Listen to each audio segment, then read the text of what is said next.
LSU's getting ready for Alabama, and we take a look back at the beginning of the season and how far the Tigers have come here on the Handycast. The Handycast, a weekly LSU football film study with Charles Hanagriff and former LSU tight end Richard Dickson. Now to break down the Tiger tape, here's Charles and Richard. All right, everybody, thanks for joining us here on this week's Handycast. Along with Richard Dickson, I'm Charles Hanagriff. Rich, we got the off week, so there's no new film to look at. But what we're going to do is kind of a look back at the USC game and see how far LSU's come. This was supposed to be a nice thing, like a bonus for the audience. Put them I know some more LSU, torture. Yeah, I know LSU lost this game, and it's not made any better by the fact that USC is now 4-5. No. But these are some of the things that LSU was doing in week 1. And now as we go into week 9 with Alabama, a ton on the line here. I think LSU has got every goal out in front of them. You know, it used to be if you lost the second game, well, the playoffs were out, the SEC championship game was out. I don't think any of that's in play this year. With the new playoff system and the expanded conference and no divisions, I think LSU, maybe not mathematically for every scenario, but I think they're as close to controlling their own destiny as you can get with 2 losses after 8 games. So it's all on the line here. So we're going to take a look back at this game, which was obviously a disappointment, but LSU's come a long way since this game. Yeah, and it's very interesting to me going back and watching this film. Like, there was a lot of things I liked that we did in this game. There were things that I thought we ran the ball pretty well at certain points in this game. Defensively, you're going to see a lot of personnel changes, and that's things that we've gotten better as the season's gone on. But there's good things from the first game, and there's things that we see why we've changed. Okay. Let's take a look at it. We're going to start this off. This is against USC. This is a first quarter play with Garrett Nussmeier going to Mason Taylor, who had a very nice game here in the first one. So let's set this up here. First quarter, first 5 minutes of the game. And the biggest thing for me is, like, there's communication. You see Will Campbell point out to the left. They see a cowboy blitz coming off the side. Communication was well, passed off well. Garrett Nussmeier hits Mason Taylor in the flats, breaks the tackle, and this is a big first down early in the game. All right, let's take a look at it from the rear view here, and so you see Campbell pointing, and that's just recognition as an experienced offensive line. They see the corner cheating, they see the safety over there to the top left scooting over, knowing that they're going to run more of a man coverage cover 1. But the early onset of Campbell noticing the way that he passes it off to Dellinger, they slide out perfectly, and this is well covered. Let's take a look here.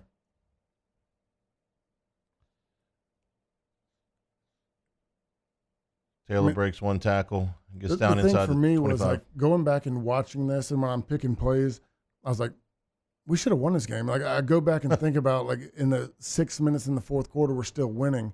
And things they did early were great. There's some things that I wish we'd bring back to what we're doing now. Well, I can tell you I felt that night that LSU should have won this game.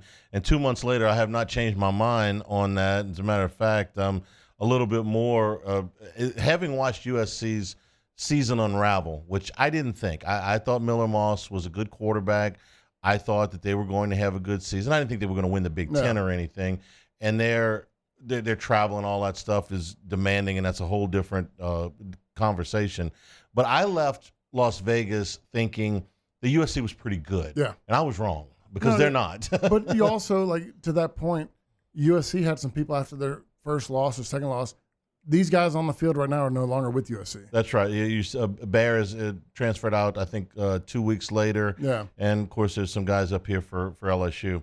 All right, this is the 4th and goal from the USC 3-yard line. It's about halfway through the first quarter, and Garrett Nussmeier was looking for C.J. Daniels, but USC came with a blitz here. Yeah, and before you hit play, like, the most frustrating thing to me when I go back and watch this was kind of on Joe Salone on this point. It was the play calling sequence. We ran the ball down to get to this point. Josh Williams, to get us to where we are now, broke a 12-yard run, got it down to the 3-yard line, and then we have 3 consecutive pass plays in a row. This is before John Emery really became a part of this game. He really started to assert himself in the second half, and unfortunately that's the only time we saw John Emery. Caden Durham was not even a part of the game plan in this particular game. I can't remember him touching the field. Just the film I watched, I think he got a few plays, but, I mean, early on we had some running things going. Josh Williams broke a couple. But this is one of those plays where, like, we didn't trust the run early on in the season. We've talked about the run game going forward in the last 7 games. But this is one where you get down on the 3-yard line and you pass it 3 times in a row. All right, this is 4th down. Here we go. And what you're going to see here, you're going to get a blitz on the inside. They bring 5. This is just a young center, miscommunication. They don't pass off very well. And, you get a Mike linebacker running up the gap free. Well, you can really see that this time he came right up. And this is a great view. I mean, you can see where Chester's head is. Like there's no communication about passing off a block right now. And I don't know what Williams, his responsibility was, but he never looks inside. He never has a pass block. You're going to get 2 chippers on the outside, which game 1, we've talked about all year long, our security blanket and where we're great at is on the edge. But both these guys, we send help on the tackles. We got 2 first-round tackles. Why are we sending help both on the tackles? Now tell me, when we look at the wide view here, if this blitz is picked up, what we might have been able to convert. Well, that's the sad part is nobody's open. Oh, I mean, okay, so it gets worse. Yeah, it gets worse. I mean, I went back and I did the first thing. When I broke down this film, I looked at it, and I'm like, okay, well, if he is picked up, where do we throw the ball? And everybody's covered. All right, let's take a look here from the wide view. Blitz comes right up the center. Pause it right here. Like, this is where I'm a little bit confused. Where's Mason Taylor? Wait a second. Go a little bit further. He comes over here to the edge. So right now, if you hit pause now, our strength in this offense is Emory Jones and Will Campbell. I don't understand why we're getting help here and help off the right edge, because right now, I mean, this is the guy, the young guy, the redshirt freshman. If I'm having any help somewhere, I'm going to look over the middle of the ball, and he doesn't see it. We get a double team on the guard, linebacker runs free, and both of the tackles get help. Here comes up, Nussmeier So you can pause it there. Nobody's open regardless. You got guy on guy. Mason Taylor's covered. Josh Williams is covered. I don't know where they would have gone with the ball regardless.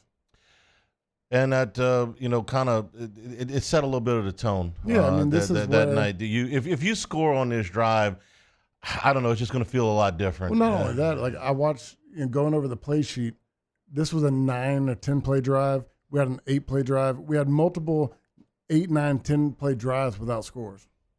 We're brought to you by Marucci and MarucciSports.com. New Hitters House just opened up in Metairie, 1801 Airline Drive, just a couple of weekends ago. Hitters House here in Baton Rouge, 5801 Segan Lane. Founded by current and former big leaguers dedicated to quality. Athletes at every level can benefit from the Hitters House. If you are a member of the Hitters House, 24/7 access to the members-only cages, bullpen cage reservation opportunities. There's a discount for all of your members that can take care of in the retail store. We got a lot of new items in our retail stores now. All the Marucci alumni and composite bats are available at the Hitters House. So again, 5801 Segan Lane and 1801 Airline Highway in Metairie. And for more information, go to MarucciSports.com. All right, we're going to move forward here. This is in the second quarter with the score is still tied at 0. Miller Moss is complete to Zachariah Branch for 19 yards. This is up to near midfield and a first down. It's a screenplay that was just badly read. We got guys that are just biting completely on the play action. They're flowing hard. The defensive line, I think, now is doing a lot better job of realizing what's going on and reacting. But this is one where I say Brady Swinson didn't have a good play. Burns didn't really fly to it. I mean, this is one where you're going to see it is every offensive coordinator's dream. This is how a screenplay should look. All right, let's take a look here.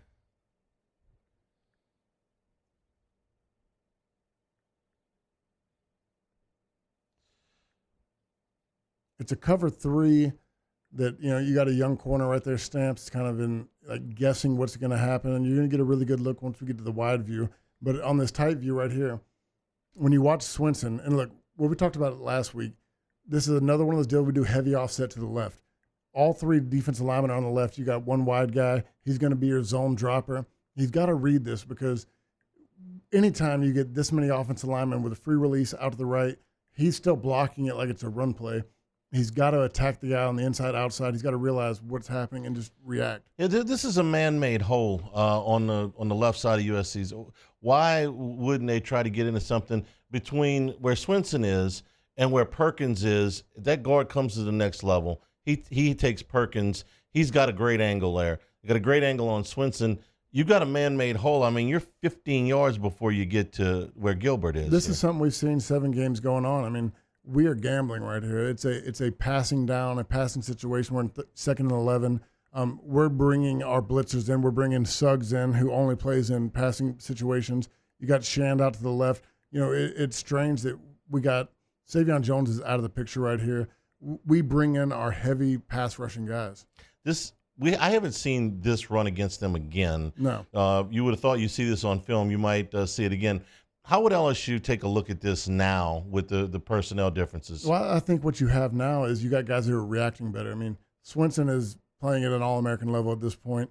He doesn't make this play in week 2. This is probably one of his worst reps.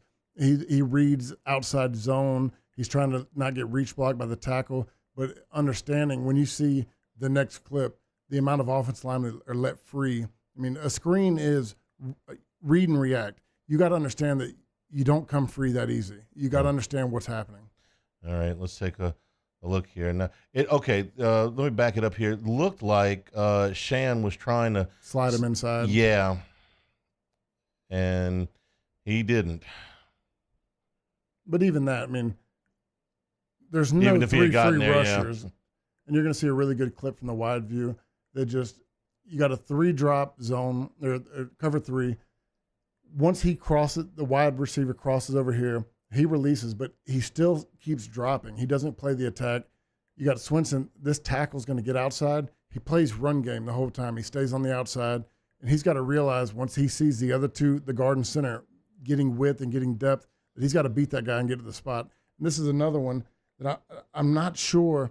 We've talked about with Burns and Perkins when this guy crosses the field, swapping guys. Burns signals to him, and you'll see it in just a second. And I just don't know if Perkins ever really gets it because I think Perkins might have been able to get to the flat quicker. He signals to Perkins. Perkins just kind of goes after he takes the bait, like hit pause, or go back 2 seconds and hit pause. Hit pause now. That's never a good scene. You got this many people flowing on it. Perkins, which you saw Burns, he motioned to him that the guy was coming across the field. Perkins goes after the quarterback inside. This guy, no one's covering him. And I assume, I don't know exactly their calls of what's going on in this situation. But Burns had this guy man. He motioned across. He pointed over there to the side, which I'm assuming he's talking to Perkins. But Perkins doesn't realize that he rushes the quarterback. And you got 5 guys on 2. That's bad good. numbers. And it results in a big game. And the big thing is, running back real quick, this is where I think Swinson understands better. He is a zone dropper right there. He's dropping to the flat, but getting that depth and keep backing up, he's got to realize when he sees around the amount of tackle or the offensive linemen have moved out there that it's going to be a screen. Bad as that was, we haven't seen LSU getting eaten up on screens all year, so they get better. Well, yeah, I mean, Swinson is playing lights out at this point. I think this is early on, new defense, new communication, guys just understanding what their role is. All right, next play we're going to look at 1st and 10 from the LSU 41. Miller Moss going down the field to Kyron Hudson. And this is one I think that was pretty well played. Everybody covered it pretty well. You got Weeks, 33. Yeah. The other Weeks. Yeah, West Weeks. He's playing a good bit right now. I think that he drops well. It's pretty well covered. It's a great catch. I hope you don't think we're trying to torture you with making you go back and watch, a film of a game that LSU lost. I felt tortured going back and watching. Okay. Yeah. Well, I didn't mean to torture you either. Weeks is trying to redshirt now. Yeah. Okay. Perkins is out for the year. The next time LSU loses a game in September and you say, oh, man, this is how the rest of the season is going to go, think about this and think about where LSU is now as compared to this. This is the great catch, right? Yeah, it's a great catch, pretty well covered. Burns carries him. You got Weeks in the same slot. I think it might have been, Burns could have got deeper, quicker, but I mean, shoot, he's right there. It's about as good as you can do, and the kid makes one of the best catches of the year. And I'll show you once you get to that's pretty cool. When you got both brothers playing right next to each other on the sideline, I think that's awesome. You want to see Burns get a little deeper, quicker, but I mean that's just a great play. That's all you can do in that case. We'll see the wide view, and then we'll move on from this one. And when I mean get deeper, he's got to start dropping right there.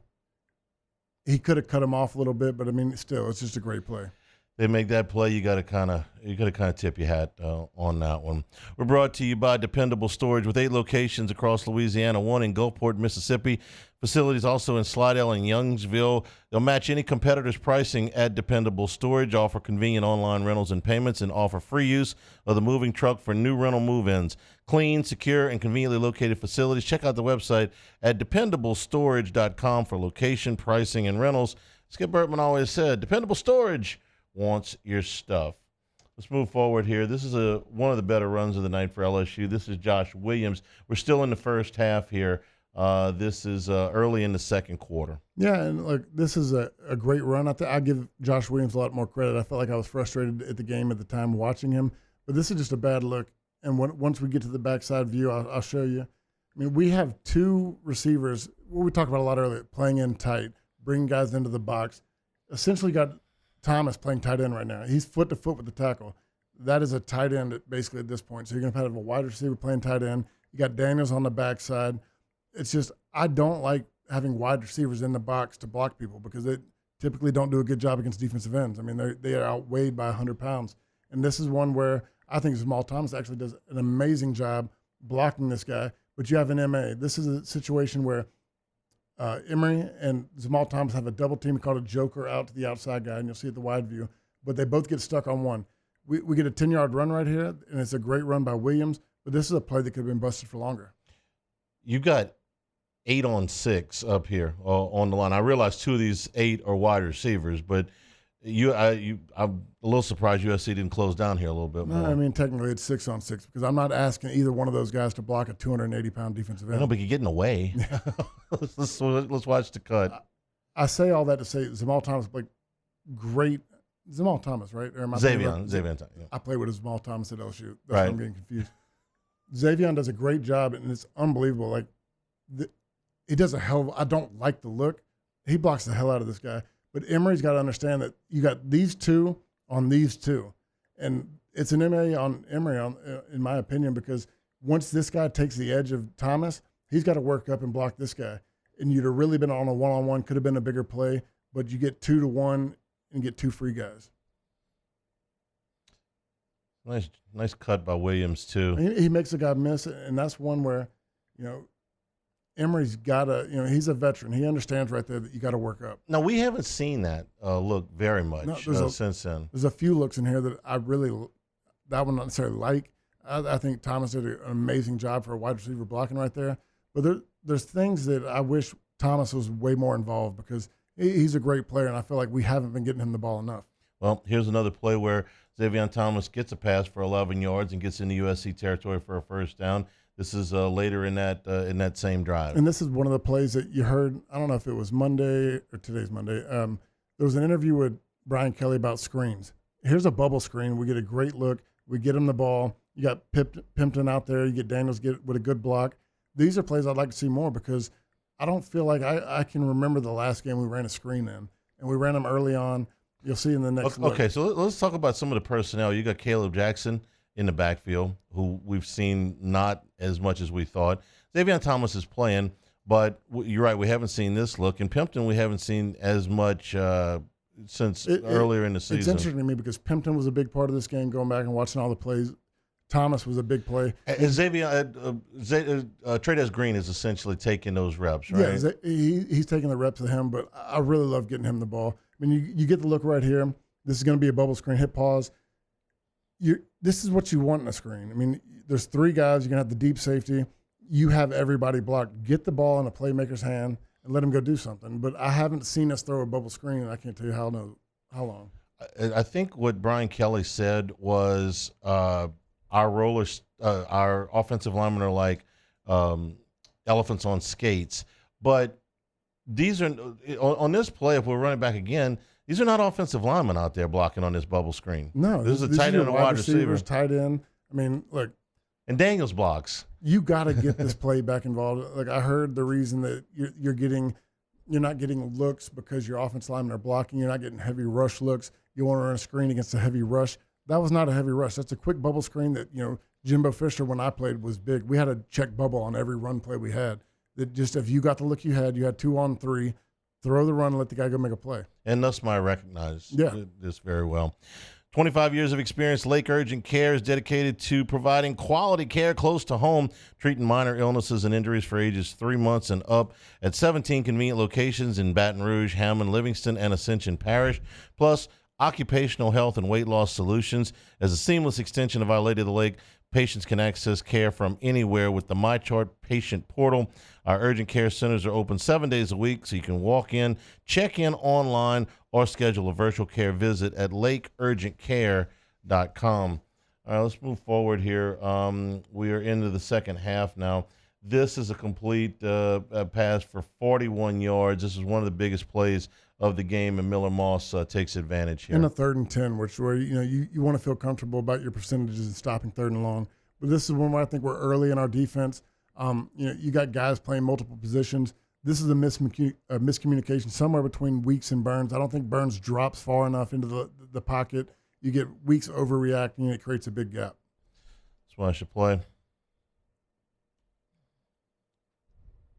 He's got a lot of time. He has a lot of time, but you also have Weeks and Burns covering the same zone area. This is a zone drop. Everybody's dropping in the zone, and you got 2 guys in one zone. Nobody gets wide enough to kind of cut off this crossing route. All right. You'll get a better look from the deep view. But look, right there, hit pause. You got 2 guys. This is zone coverage. There's too many guys in the same zone at this point. He comes across. This play goes for 41 yards. And this is in the 3rd quarter when we have a lead. We're trying to get a stop. All right, set up the coverage for us. So, Right? I mean, you're going to get a zone drop right here. You got Burns off the edge. He's bluffing. You got Weeks, who's on top of the tight end. What I'm assuming right here is that Burns is supposed to be the bluff guy. They're going to bring it from this edge. He's supposed to drop over here to the left side. He's got a long drop, but get over here and cut off the backside zone. Weeks overreacts once he gets here, and you end up with too many people in the same area. And look, talk about personnel. You got 17 in at safety. You got 6 in at safety, guys that aren't playing as much right now. Let's watch the play again. And Perkins So comes zone, on a blitz look, up the middle. Hit pause right there. Go back 2 seconds, right when Weeks is dropping. And this is what makes me think that Weeks had the right area. He's covering this guy, an end breaker. He's responsible to cover this guy from breaking in. Burns is sitting there still. I think Burns was probably supposed to drop over here towards the backside hash, which would have eliminated the guy crossing on the other side because everybody's playing zone coverage.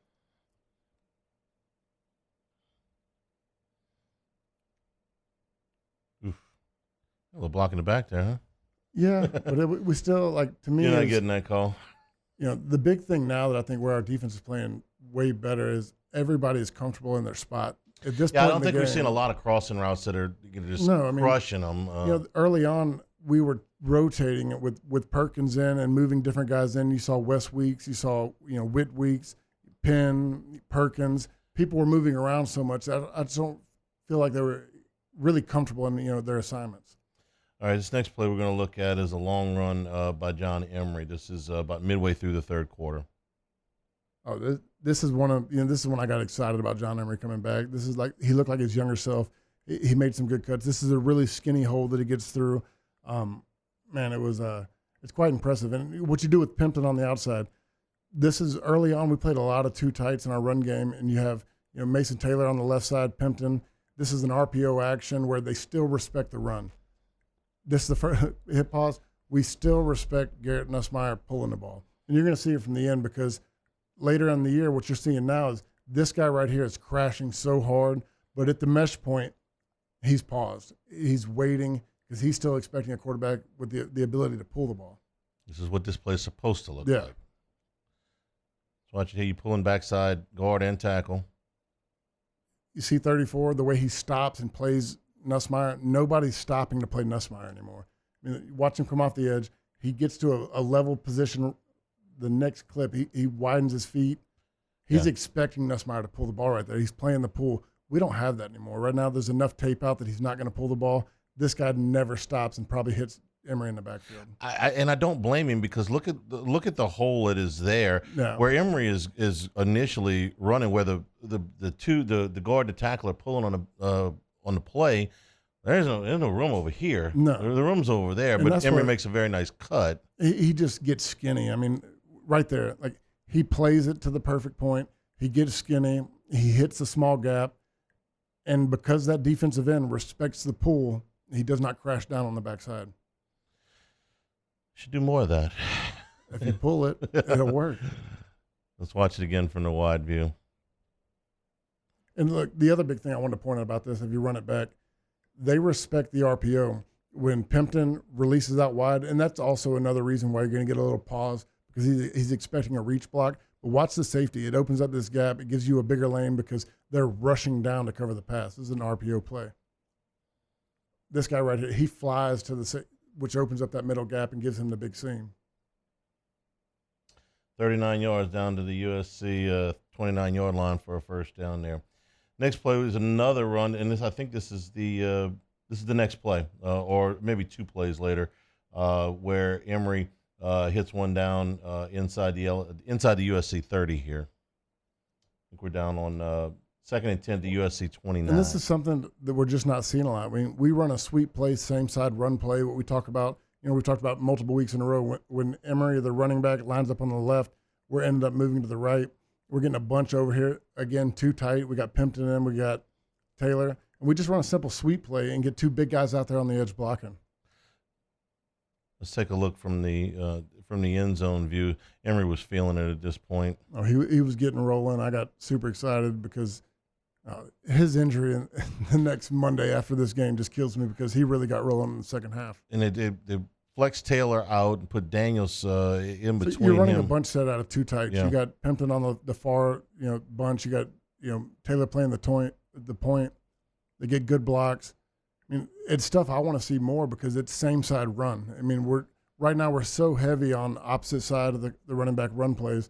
But once they get out here, you're getting two big guys that are lead blocking essentially on this play. Okay, LSU's searching for a run game right now. The Nussmeier keeping the ball on the RPO, I get. Why wouldn't you maybe take a look at something? I mean, I know you don't have Emory anymore, but you've got capable backs. I just don't. I mean, we're doing different things. I mean, I don't know what they're seeing in Pimpton. I've seen him play a little bit more as of late, but I mean, he does a great job blocking here. This is a play that I love what John Emory did. Yeah. Emory Jones, John Emory throw me off. But give me Caden Durham right here. With his speed and his athleticism, his balance, making a cut. This is a big play that I think that worked early on. Mason Taylor gets beat on that block, and it could have been a bigger play, but still, I mean, it's a 10-yard run with a simple pitch out to the left. You're searching for stuff that maybe, hey, look, you had a whole off week to go back and look at, hey, is there anything we can pull out from earlier in the season? Go look at your positive plays. Let's go run down over the last 8 games. Self-scouting. Self-scouting. Look at the positive plays, where we did good, and let's try to implement it going forward. We're brought to you by Bayou Apparel, helping local businesses communicate their message since 2009. One of only a few local LSU official licensees, Bayou Apparel offers the highest quality products to showcase your brand, whether it's an established one or a new one.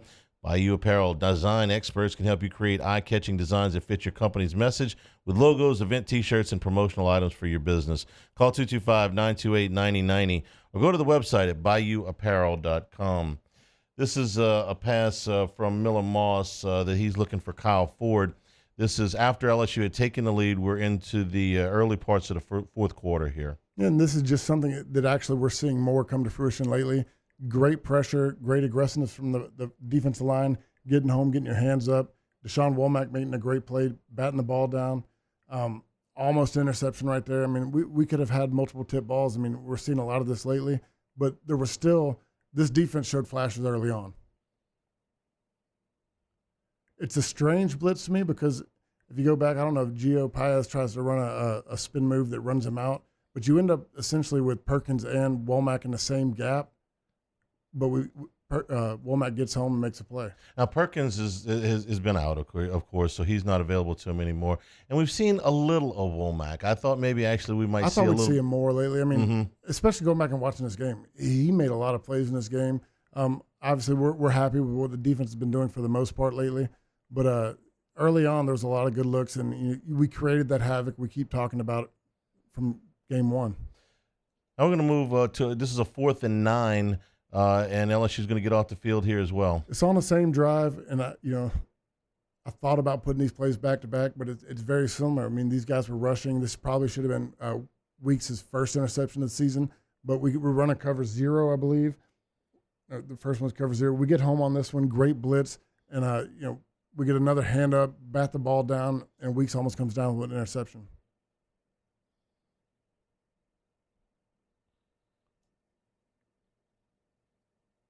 It's a big paw up and almost. Almost. All right, now I remember why I put this play in. Hit pause. Last week we talked about having this heavy offset with a guy on the shade and 2 ends to the right. Remember last week when we talked about looking at this play, we didn't remember another time that Savion Jones and Swinson lined up on the same side of the ball. Yeah, okay. We were doing this earlier on. I think it's more of a pass rush package for us. We're going to get 2 heavy rush ends on the one side, try to create some pressure going forward, and you got Weeks looping around making a play. They got off the field with this.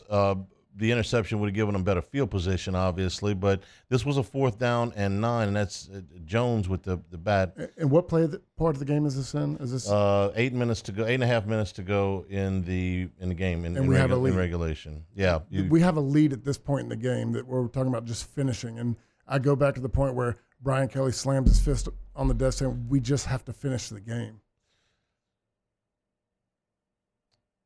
Weeks almost came down with it. He would come down one at Arkansas later on in the season. All right, we're going to move to a 3rd down and 1. This is John Emery, but this play doesn't go anywhere for LSU. No, this is one where I go back to I don't like the look. Once we bring our wide receivers in off the edge, we crowd the box. Pimpton, this is one we talked about early on in the season where he kind of gets blasted, but I mean it's a tough cutoff block for him. There's really nowhere to go on this one. And I really think that when I go back and watch this, I'm going to say this is probably more on Dellinger. You're going to want to see these guys, and I think Campbell signals right here. All right, hang on. Right here. 1, 2, 3, 4, 5, 6, 7, 8, 9 people in the box. The last time LSU had them outnumbered when they had a similar formation, when they had Xavier Thomas out there on the edge. Looks to me like that USC has added people up closer to the line of scrimmage here. You could say that, or I'm looking at it as saying, we're on the right side, we're probably running left, and you got a center, guard, tackle, and wide receiver. You got 4 on 3. You should be able to get 1 yard. Okay, and fair enough. And this is a 3rd down and 1. So essentially, this was the play with 7 minutes to go in the game. If they get this 1st down, they're going to be able to continue this drive. They're going to take at least another 2.5 minutes off the clock, even if they go 3 and out after this. Yeah, I think we have the lead at this point. This is a crucial play, getting a drive going. But look, you're going to talk about the numbers in the box. I don't care about those 2 guys right there. I'm trying to get 1 yard. Give me 1 yard. And look, go back to the other view. I think you can see it a little bit better. Okay. You got essentially these 4 guys on these 3. You got to give me a push. And at this point, the end's going to slant where Lacey should be going out, Campbell going up. I think really the problem is Dellinger does not pass it off. Dellinger's got to get up. He gets stuck. You get 2 on 1. And then, of course, it doesn't really help once you get the backside cut off that it gets blown up. But essentially, Campbell blocks nobody right there. I mean, running back one more time. If you're going to bring a receiver into the edge on a run side play, look, I love everything Lacey's done, but what's that? He does nothing for me on that edge. Yeah, but Rich, the guy that makes the tackle comes off the other side. Oh, yeah. I mean, and I get that. I don't like the look, getting 2-footer right there, but I'm also saying that maybe I'm just a little bit of being a tight end. I'm going to make that play. You got a young guy doing it right here, but I want this play to happen so much faster. It's too slow played. Hit pause. Too high. Taylor's way too high right there. He lets the guy get underneath his pads. Slow feet. He doesn't get underneath the guy. I don't care about this guy. This guy means nothing to me. I'm trying to get 1 yard. This is the guy that makes tackle. But because he's got slow feet, bad position, he's lunging. Taylor's too high. But right here on the front side, I mean, I wrote down the worst run play of the season. Like, this is just terrible by the offensive line. Nobody gets any push. But I see what they're trying to do. And, like, if everybody execute this, it's 1 freaking yard. You got to get this play. You got to get in that gap, make it happen faster. Slams down. Emery dropped short of the first down, and LSU had to punt. USC got the ball back. This was, again, in a crucial part of the fourth quarter of this game. We are brought to you by Dana Brown and the law offices of O.C. Brown, who we have known for a long time. All your legal needs, you can trust them. A family-owned law firm. Dana's carried on his father O.C.'s legacy for over 30 years. So whether you've been in a car accident, you have other legal needs, the law office of O.C. Brown will be your first and only call. Truly your law firm for a lifetime, and the first consultation is always free. Give them a call at 225-343-1111, 343-1111, or on the web at OCBrown, OSSIEBrown.com. And right down the street from the law offices of O.C. Brown, Town Square Pizza, been open for over a year and a half now. Get downtown for hot, delicious pizza made from scratch. But if you've got a limited amount of time for lunch, you can get in and out in a hurry. Generous portions at Town Square Pizza in downtown Baton Rouge. Final play we're going to look at is a big run by Woody Marks for USC that got down inside the LSU 30. Yeah, and this is one that I go back to, early on, Burns and Perkins' communication to me struggles a little bit, because you're going to see the tight end over here. Watch him widen. Perkins has him man-on-man, and you'll see it really good from the back view. But as the tight end comes over, Perkins widens. That's going to be his guy. Once he comes across the backside, Burns is going to cover him. You're going to see Burns pass it off. And this is where I say Perkins has to react faster. He actually takes 2 steps back right here. He's the furthest depth of the linebackers. He's trying to read it, and he slow plays it, which allows the lineman to get on him. See, right there, he backs up. And I think because, in his mind, he's taking this guy man-to-man, and he wants to be ready for him to stretch the field. But right there, once he sees this guy crash, he crosses the center, and we've talked about this on a few games. Burns picks him up. He slides over. He starts to cover him. Perkins has to go right there. But right now, he's so far back, he's trying to feel it out, read it out, and allows the offensive lineman to get up on him.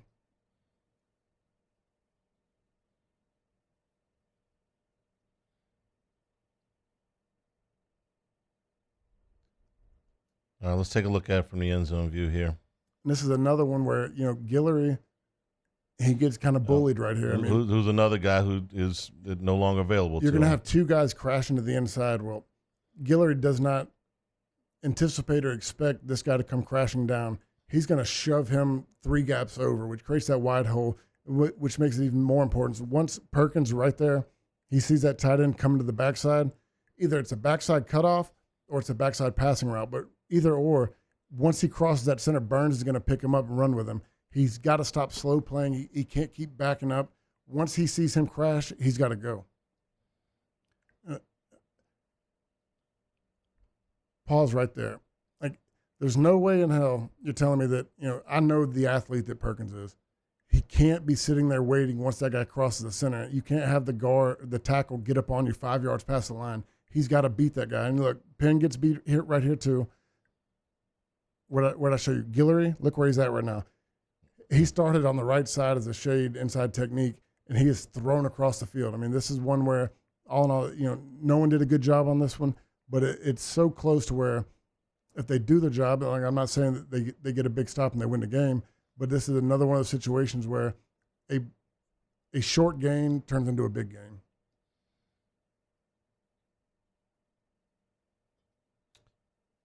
Makes a couple of good cuts. We talked all early on about guys just playing their gap, being gap sound. If you watch where Guillory's lining up, he's on the inside, 3 technique on the guard. He's got to stay gap integrity right there, but he gets shoved all the way across the field, and it opens up the middle of the field. So now that all of that's in the rearview mirror here, once you went back and watched this again, defensively, the gap integrity has been a lot better at this point in the season than what it was back in game 1. I think those young guys, there's good and bad things about being a veteran. Sometimes when you're a veteran, you think you know everything. You think that, you understand what's going to happen. You can make the play. You can kind of cheat a gap because you can get by. But now I think you're seeing a lot of guys play safer, which, you don't get the big plays playing safer. You eliminate you don't get the exciting tackle for loss, big play in the backfield. But on the opposite end, when you're playing safer, you eliminate the big plays down the field from the offense. After this game, you had the Nichols game where Guggenheim had a couple of big runs. And then South Carolina, which, by the way, that win looks better and better all the time now. And you had 2 big plays in that game. But in the month of October, they were a lot better as far as a lot of stuff. We didn't see as many busts in the secondary like we did on that zone coverage. We saw better tackling. They settled on some people in the secondary. They closed their rotations down. It's a much better defensive group now than it was 8 weeks ago. What you're getting is time and game film with a great coach in Bo Davis. I mean, so you can do all the coaching you want in the spring. You're going against the same guys. It gets, kind of monotonous. You're doing the same thing, same guys every day. You're hearing them, but you're not really feeling them. You're not understanding them. Once you go in there every Monday, when you have a rough game, or like I always tell people, I played 90 snaps in a game, 80 snaps in a game. I remembered 4 or 5 or 6, whatever. I remember the bad plays. I didn't remember the good plays.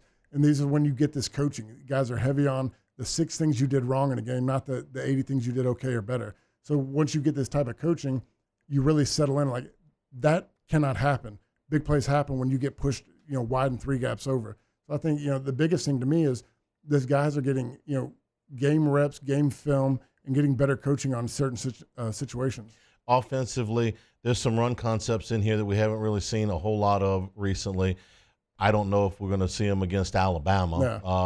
Yeah. The other thing is, of course, that they'll be without Dellinger in this game. So you're going to have a freshman playing at the left guard. But the bubble screen game to me is very interesting, because this is not when Kelly says, hey, look, our linemen aren't really built to get out there and move like this. That wasn't on the linemen. I mean, yes. That's a play that you can run. I mean, we ran it 20 years ago when I was playing. It's something that you can have a check off every run.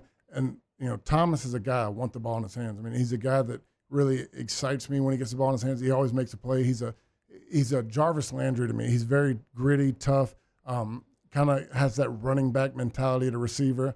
He's a guy we got to figure ways to get the ball in his hands. And you saw on the play we showed you, you can do simple little bubble screens right like that to get him out in open space, make him beat one guy and make a play. You want Thomas there, and that's fine. I got no problem with that. If you wanted to try Aaron Anderson, that'd be okay too. Either or. Yeah. All right.